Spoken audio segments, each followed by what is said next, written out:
I'm Tony Falvo, and this is Ben Farda, and we are part of Star Trek Phase 2, which is shot here in upstate New York, and we make a fan-based Star Trek that rivals the quality that Desilu and Paramount put out years ago, and you can watch for yourself.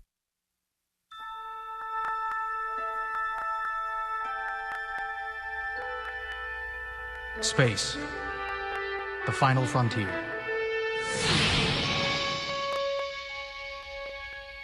These are the voyages of the starship Enterprise. Its 5-year mission: to explore strange new worlds, to seek out new life and new civilizations, to boldly go where no man has gone before. I've been doing this, my first full shoot was Katoomba back in, I think it was June of '09 we did that.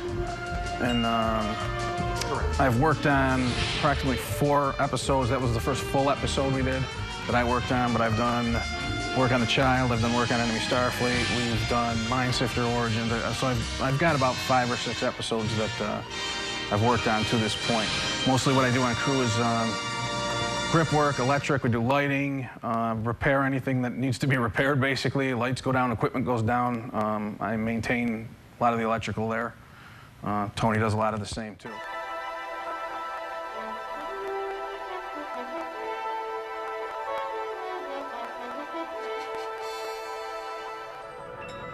Coordinates locked in, sir. Port Henry, New York. Energizing. And here's some CG roll coming in. They cut together a little intro. This is actually from Origins. Approaching the planet Earth. And then he did the effects here of all of us beaming in to the transporter room.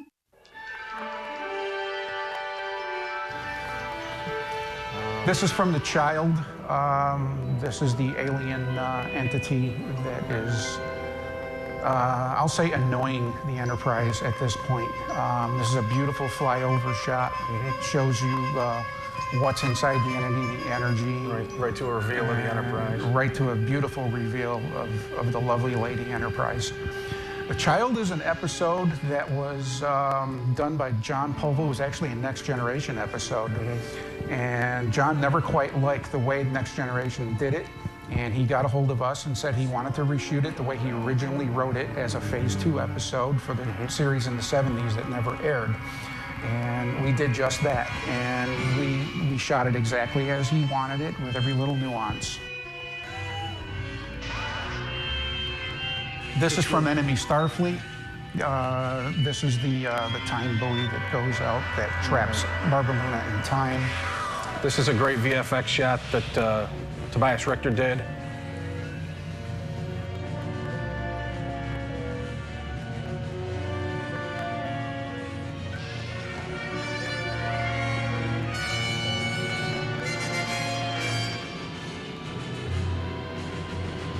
Just to comment on what he was saying about The Child with John Povil shooting the way he did. That's one of the caveats almost to Phase 2 is that we can do things like that. David Gerald with Blood and Fire was an episode that actually they wouldn't produce because of the controversy of it.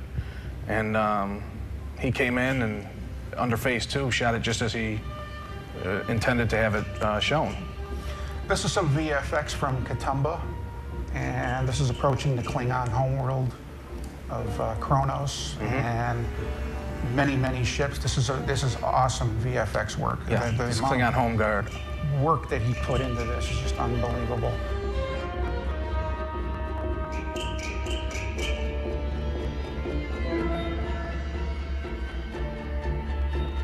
VFX is the CGI work that is done with computers and the effects that you can't shoot with a camera that you can create magically. Or visual effects. Like this is actually Fort Ticonderoga.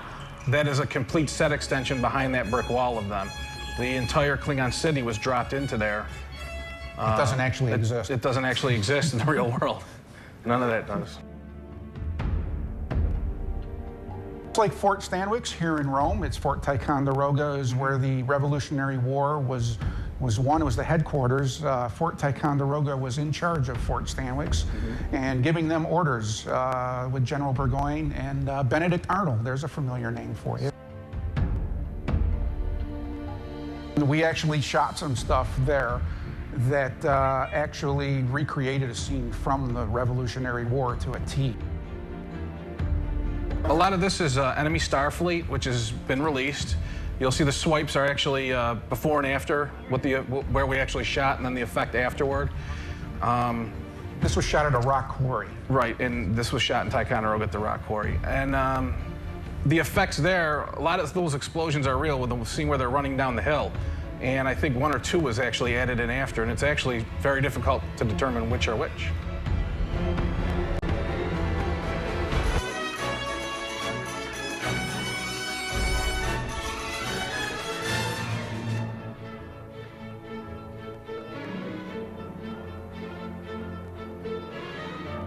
This is This is what we call beauty shots. dry dock of the Enterprise.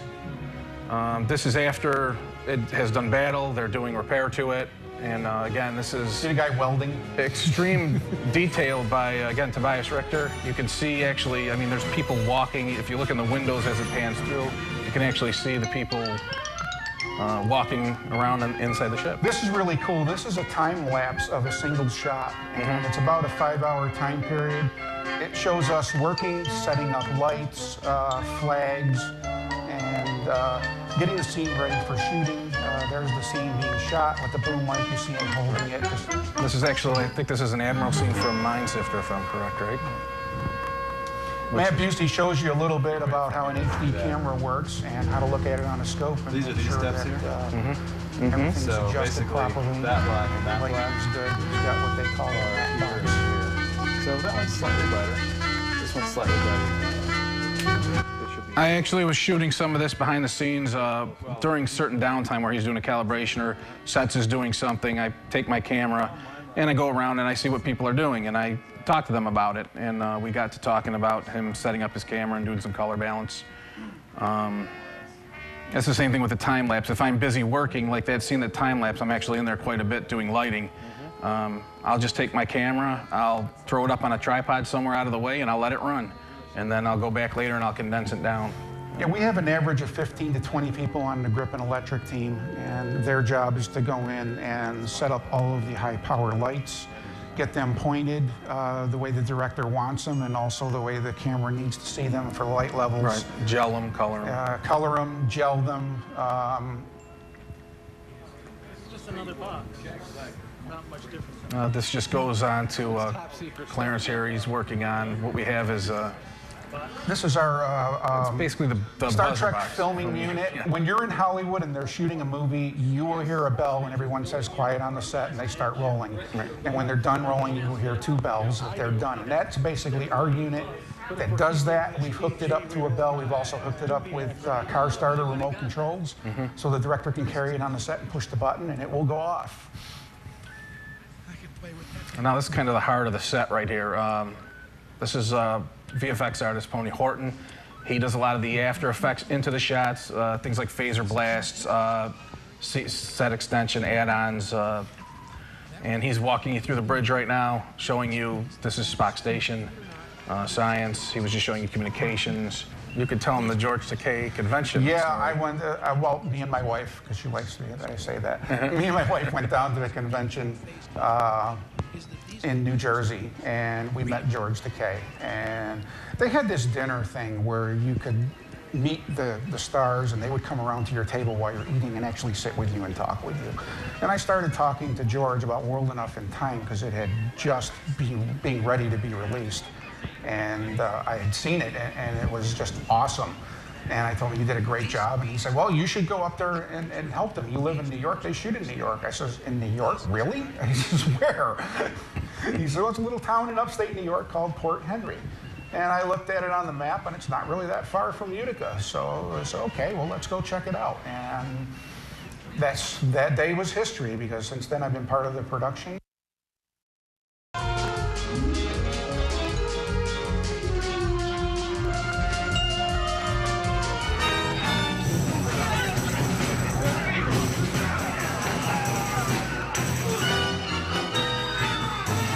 This This is from Katoomba, and it's a Klingon scout ship. Katoomba is the episode that we filmed at Fort Ticonderoga. The Katoomba is a Klingon leader who is a child.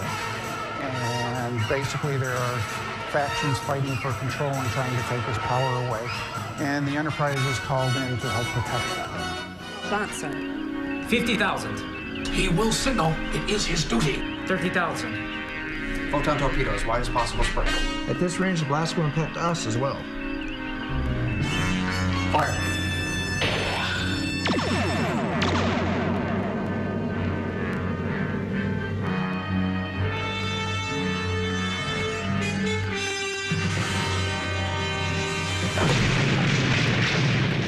Mr. DeSalle, take damage control reports. Resume course. Yes, sir. He died with honor. His name will be remembered by his house. I've never been Klingon I'd consider honorable. You have not met all Klingons, Doctor. Many of our great houses use the concept of honor as their guide. The great houses, the families which comprise the ruling class of warriors. Beneath us are the technos, the scientists who keep our empire progressing, and the servos, who provide the services necessary for our daily lives. One day, our subjects may be lucky enough to join them. It doesn't matter what fancy excuse you give it. You didn't flinch at that man's death. A small price to pay for peace, Doctor. It wasn't small to him.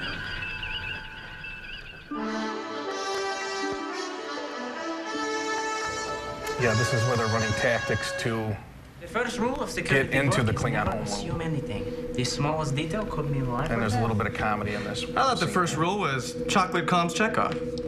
That's more of an operating guideline, Edson. I can assume Russian is your native language because you speak with an accent. Or that I know women find accents irresistible. If we don't solve the sequencing problem.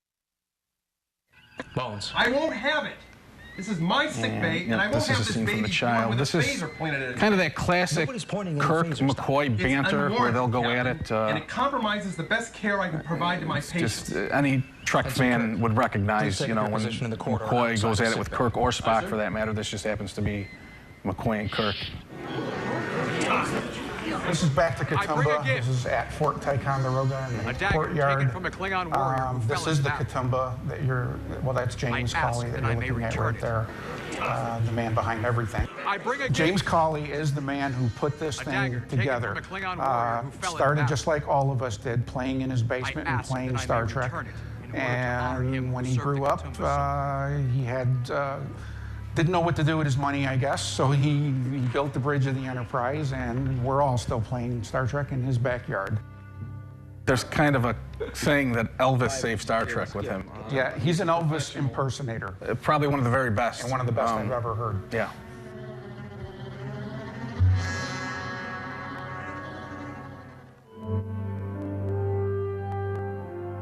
People can find us at StarTrekNewVoyages.com or at StarTrekPhase2.com. You can go to the website.